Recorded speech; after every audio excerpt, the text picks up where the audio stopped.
On sait tous dire qu'après que le Beth Amikdash a été détruit, on a arrêté d'approcher des korbanot dans le Harabaït. Est-ce que cette phrase elle est vraie ou non? Est-ce qu'on a le droit d'approcher des korbanot alors que le Beth Amikdash n'existe plus? Est-ce qu'on a l'obligation de le faire? Ou peut-être au contraire, non seulement c'est pas une permission, c'est pas une mitzvah, mais peut-être que c'est même interdit. On voit qu'il y a certains korbanot qui ont été approchés à la Chalemaasé après la destruction du Beth Amikdash, comme le prouve le Maharit Rayot, un des plus grands rechercheurs et historiens qui fait partie aussi des plus grands des Mefarshim de la Gemara, et qui se trouve imprimé à la fin des Gemarot. Et il prouve que certains korbanot étaient approchés après la destruction du Beth Amikdash. Est-ce que tous les korbanot ont la possibilité de le faire, ou bien certains oui, certains non? On va essayer de voir ça. Dans le Kuzari, le livre du Kuzari, c'est un des livres de base de la Marshara juive et de l'Aïmouna. C'est basé sur une histoire d'un roi qui était dans la région de Khuzar, qui vivait il y a à peu près il y a 1000 ans, et qui cherchait la vérité.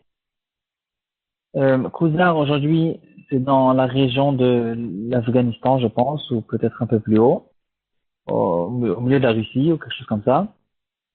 Et il y avait là-bas un roi qui cherchait la vérité.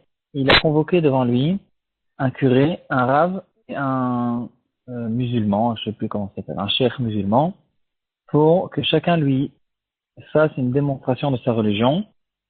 Et après un rêve qu'il a rêvé, que ses intentions sont bonnes, mais ses actions ne sont pas bonnes, il a compris il a besoin de faire cette recherche plus approfondie.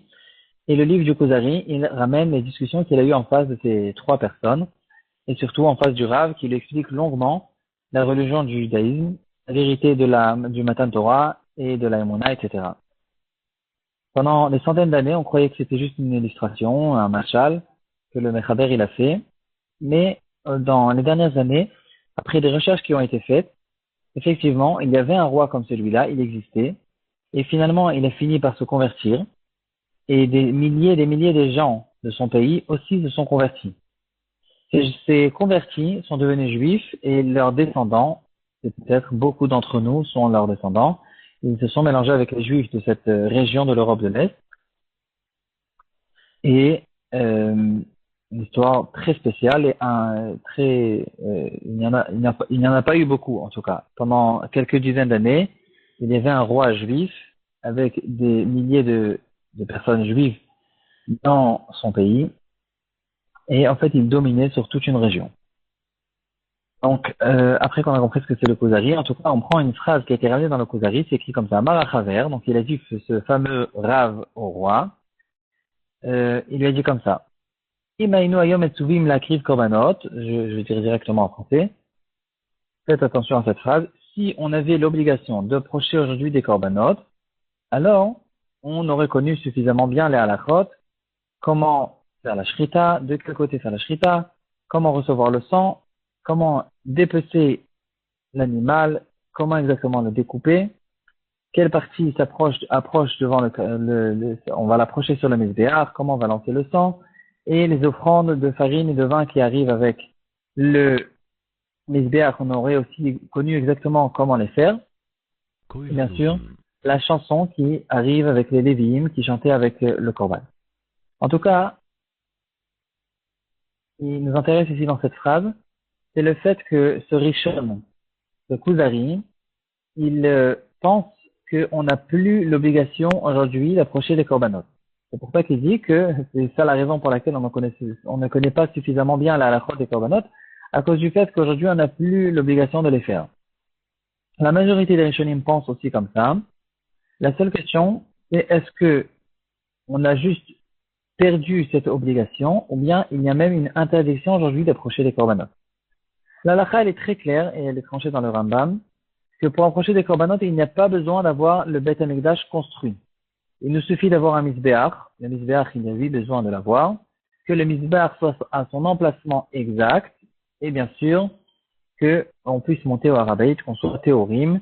Donc, C'est-à-dire qu'on ait encore la cendre de la paradouma pour qu'on ne soit pas német, on puisse arriver à l'endroit exact avec le misbéach lorsqu'il est caché. Et dans ce cas-là, on a la possibilité théorique de faire des korbanot. Il faut aussi savoir comment faire les habits des kohanim. Et il y a encore d'autres problèmes qui sont plutôt des problèmes techniques que de notre temps. On n'a plus vraiment la possibilité de faire les korbanot, mis à part la possibilité technique point de vue ceux qui se trouvent là-bas sur place et est-ce que on rentre en danger pour le faire. Donc, certaines preuves ont été données que pendant les 54 ans qui suivaient, qui étaient après la destruction du deuxième Beth Amikdash, quand Yerushalayim elle n'était pas encore complètement détruite, le Misbéach était resté sur place et Rabban Gamliel, le deuxième Rabban Gamliel qui vivait justement à cette période qui était après la destruction du Beth Amikdash, ils avaient l'habitude au fait de monter sur le Korban Pessah là-bas, sur le Misbéach. Et Rabban Gamliel, il a même prolongé l'année en rajoutant un Hadar pour donner une possibilité technique, pour faciliter la possibilité d'approcher le Korban Pessah. Donc on parle encore dans la période où le calendrier a été fixé par des témoins et que Rabban Gamliel, il était là-bas dans la région de Beitar, du Yavne plutôt. Il n'est pas très loin l'un de l'autre, en tout cas, si je me trompe pas. Et en tout cas, il y avait encore une grande communauté juive qui se trouvait en Eretz Israël jusqu'à la rebelle de Bar Kokhba, où le Beth Amikdash il a été complètement labouré, Yerushalayim a été détruite complètement, et bien sûr le massacre qui a été fait à Beitar, où des millions et des millions de personnes ont été tuées par Tournesoufou. Donc, on voit ici que Halakha le Maaseh, pendant une longue période de plus que 50 ans, le Korban Pessah a été approché. Pourquoi juste le Korban Pessah et pas les autres Korbanot? Pourtant, on voit qu'ils avaient, techniquement, la possibilité d'approcher les Korbanot. Ils connaissaient encore l'endroit du Misbéach, qui était encore sur place. Et quand même, il n'y avait que le Korban Pessah, apparemment, qui était approché. Là-dessus, on retrouve une explication du Nettiv dans le Emek Davar. Dvarim Tetzain Gimel. Il dit comme ça. Il ramène notre Mishnah, dans Memvav Amudbet, la Mishnah, elle dit comme ça. Le Korban est approché avec une intention de 6 choses. Et 2 de ces choses-là, c'est les Shem Reach ou les Shem Nichouach. C'est-à-dire, le Korban, il est approché pour faire plaisir à Kadosh Baruch Hu. Il y a l'aspect Reach, l'aspect Nichouach. Il faut essayer de comprendre c'est quoi ces deux termes. Mais en tout cas, dans le fond, le Korban, il est là pour faire plaisir à Kadosh Baruch Hu. Or, après que le Beth Amikdash a été détruit, il y a une klala dans Parashat Bechukotai qui dit la phrase suivante: Velo ariach bereach nichorachem. Lorsqu'on est sorti en exil, Akadosh Baruch Hu, il n'est plus intéressé de sentir les odeurs des offrandes et des sacrifices qu'on fait devant lui dans le Beth Amikdash. Donc quand Hachem il est en colère, il ne sent pas les korbanot, et puisque Hachem ne va pas sentir ce korban, je n'ai plus la possibilité d'approcher ce korban qui est là, entre autres, pour le Reach et pour le Nichouach.